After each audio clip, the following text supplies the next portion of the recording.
حبايبي عاملين ايه؟ وحشتوني. كل سنه وانتم طيبين. النهارده بامر الله هنعمل مع بعض صينيه جلاش كده محلي بطريقه سهله جدا وبسيطه. في ناس كتير بتقول عليها كيكه الجلاش. اول حاجه معايا كده حله او كسرولة زي ما احنا شايفين. جبت علبه السكر وهنزل فيها كده بكوبايه ونص من السكر.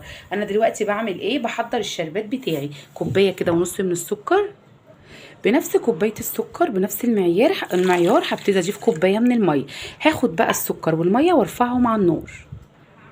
رفعت الشربات بتاعي على النار. اول ما هيبتدي يغلي هنزل عليه بعصره ليمونه واوطي عليه واسيبه لمده 10 دقايق وهركنه على جنب عشان يبرد خالص. دلوقتي بقى معايا نص كيلو جلاش او لفه جلاش. عايزه اقول لكم ان دي كانت في الفريزر، قلت اعمل بيها الوصفه كده معاكم. طلعتها كده من الفريزر قبلها بربع ساعه، فكت معايا وبقت زبده زي ما احنا شايفين. يلا نشوف هنعمل ايه. اول حاجه هبتدي ان انا اعملها معايا صينيه كده الومنيوم او اي صينيه عندك جرانيت او تيفال. هتبتدي ان انت تديها دهنه كده، طبعا دي سمنه بلدي كده عسل مع الجلاش، والريحه دلوقتي هتبقى يا سلام يا سلام. دهنتها كده بالسمنه او بالزبده. وهبتدي ايه نشوف هنعمل ايه. ببتدي دلوقتي اخد جلاشيه كده جلاشيه وببتدي ان انا كشكشها باي طريقه عشوائيه. بصي انت بتكشكشيها كده زي ما احنا شايفين، وهبتدي ان انا ارصها في الصينيه.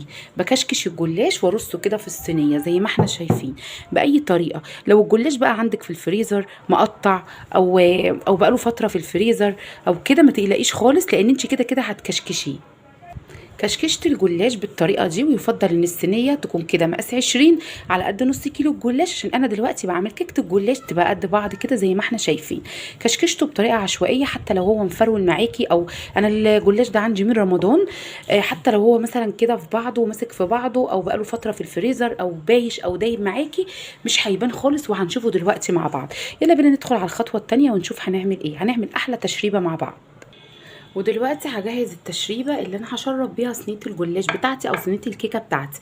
اول حاجه هنزل بنص كوبايه من السمنه،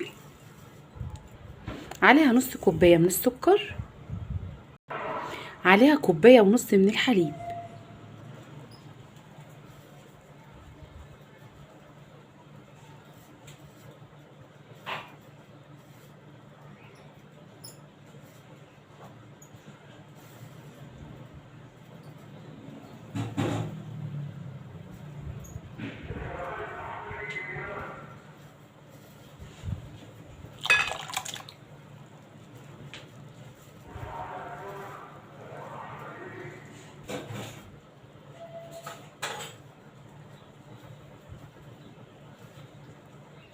عندي يا بنتي، طب ما انا رايحه جايه اهو بالبنطلون.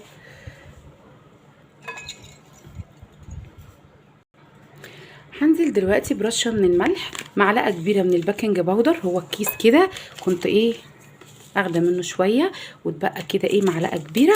وهنزل دلوقتي بكيس من الفانيليا. لو عندك فانيليا سايله هتضيفي معلقه صغيره بالشكل ده.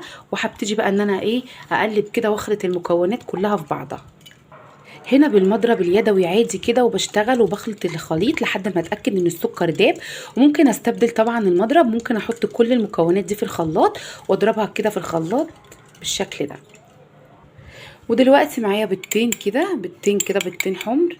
هبتدي ان انا اضيفهم وابتدي ان انا اربهم بقى مع الحليب والسكر والزبده والفانيليا والباكنج باودر.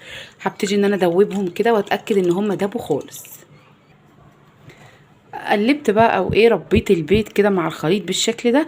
وهبتدي ان انا طبعا انزل بقى كده بالخليط بتاعي بالشكل القمر ده زي ما احنا شايفين. بتشربي كده الجلاش بتاعك. شربت الجلاش والابيض اللي على الوش ده قشطه من الحليب، لان الحليب ما شاء الله بخيره. دلوقتي بقى خلاص كده شربته. هدخله الفرن على درجه حراره 200. طبعا انا دلوقتي مشغله الفرن والفرن سخن، فهدخله على درجه حراره 200 ونشوفه مع بعض. وده شكل كده الجلاش القمر او صينيه الكيكه بعد ما قعدت معايا ربع ساعه في الفرن على درجه حراره 200. بص لونها كده تبارك الله. وعايزه اقول لك بقى ان بجد كمان الاضاءه ظلموها. انزلي بالسيرم بقى او بالشربات القمر التقيل ده كده عليها وهي لسه سخنه كده طالعه من الفرن، والشربات يكون برد. احنا طبعا عاملينه عشان يبرد. عايزه اقول لك بسم الله ما شاء الله تبارك الله. هنقطعها دلوقتي ونشوفوها مع بعض. حاجه كده بجد فاخر من الاخر يا عم بخ. وده شكل كده الجلاش او كيكه الجلاش بسم الله ما شاء الله تبارك الله. بصي الجمال، بصي كده بعد ما شربت الشربات في منتهى الروعه. بجد جميله جدا، لازم ان انت تجربيها. هتفرحي ولادك بلفه جلاش واحده بصي بقى كده الجمال، والله العظيم في منتهى الروعة، حلوة جدا، طعمها في منتهى الجمال. لازم بجد تعمليها، لازم تجربيها بجد، تستحق ان انت تجربيها. القيمة الغذائية فيها عالية. بصي بقى كده الجمال تبارك الله، بصي كده في منتهى الجمال. بصي كده طعم بقى السيرم او طعم الشربات فيها في منتهى الروعة. طبعا القيمة الغذائية عالية، فيها بيض، فانيليا، حليب، لو في زبادي طبعا كنا ضفنا، جميلة جدا. يلا بقى لايك واشتراك، بحبكم في الله احلى اخوات، ربنا يديمكم نعمة في حياتي. استودعكم الله الذي لا تضيع ودائعه.